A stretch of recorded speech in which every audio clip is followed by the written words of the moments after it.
When your power steering pump wears out, there's only one option: replacing it. Because without your power steering pump to help push your wheels left and right, you're not going to go far. Replacing your power steering pump's an average job, and with some assistance from Advanced Auto Parts, you'll have it done in no time. Project: Power Steering Pump Replacement. Difficulty guide: average. Estimated time required: about 2 hours. Estimated cost savings: around $200. So your vehicle's power steering pump is wearing out or has worn out. How do you know? Well, there's a number of signs, like that loud growling noise when you try to turn your steering wheel. To replace your power steering pump, you'll need basic hand tools, shop rags, gloves, a drip pan, a fluid suction gun, a power steering pump pulley removal tool, a power steering pump pulley installation tool, power steering fluid, and a Haynes manual. For complete details on this project, just ask an Advanced Auto Parts team member for assistance.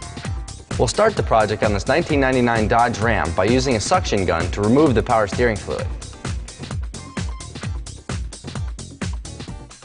Then position a drain pan under the pump and disconnect the high pressure line and fluid return hose.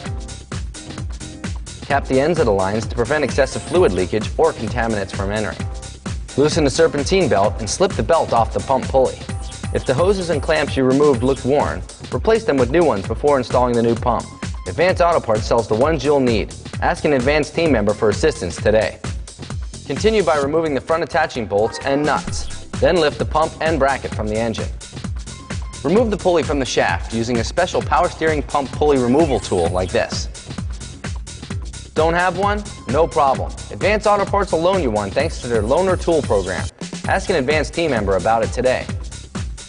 Then remove the 4 mounting nuts to detach the pump from the bracket. With the new pump in hand, reattach the mounting brackets, 4 bolts, and the pulley using the special installation tool. Now we're ready to reinstall everything in the reverse order. Bolt the pump back into place. Slip the belt back onto the pump's pulley and retighten it. Then reattach the high pressure line and fluid return hose.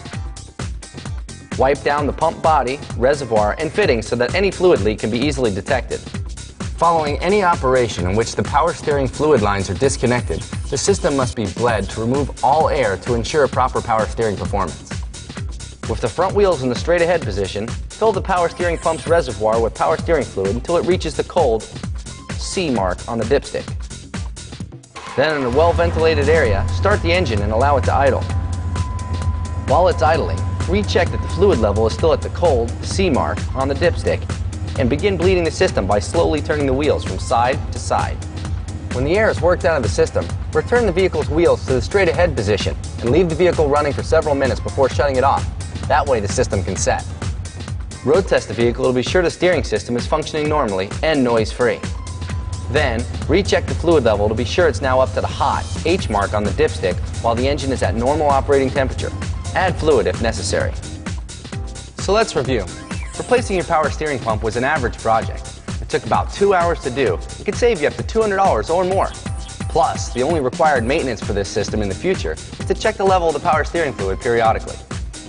Remember, if you have any questions about this project, just ask an Advanced Auto Parts team member or pick up a Haynes manual today. At Advanced Auto Parts, we're ready with answers.